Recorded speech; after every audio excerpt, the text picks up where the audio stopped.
একটি বাহুকে সমান 3 ভাগে বিভক্ত করার নিয়ম। এই যে আমাদের একটা লম্বা একটা দাগ দিয়ে দিছে, এইটারে সমান 3টা টুকরা করতে বলছে। তাহলে কিভাবে করতে হয় একটু দেখি। এইটা যদি আমরা সমান 3টা টুকরা করতে চাই, আমাদের 2টা স্টেপ ফলো করতে হইব।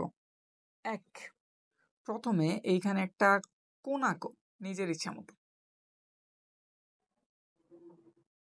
আঁকলাম, এই কোণটা তোমার এইখানে আঁকতে হইব।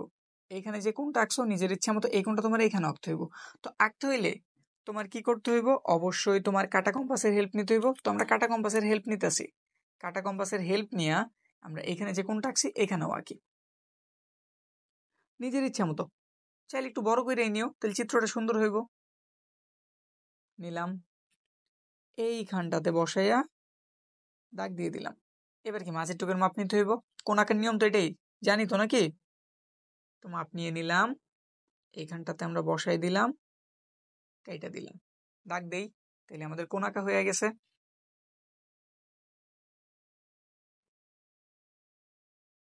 কোন আঁকা কমপ্লিট।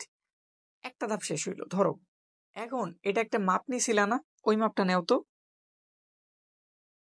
ওই মাপ পর্যন্ত আসলাম।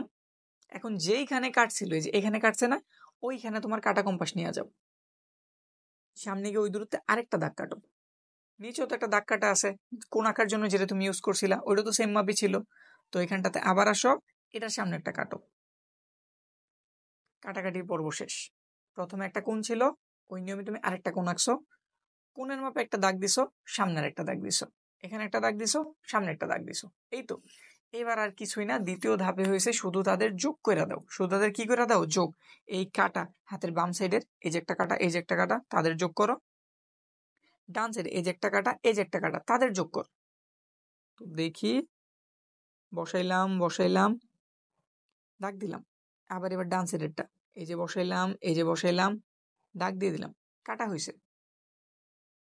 এই যে একটা দাগ ছিল, এই যে একটা টুকরা, এই যে একটা টুকরা, এই যে একটা টুকরা, কয় টুকরা? 3 টুকরা। একটু মাইপা দেখি ঠিকঠাক আছে কিনা, সমান হওয়ার কথা কিনা।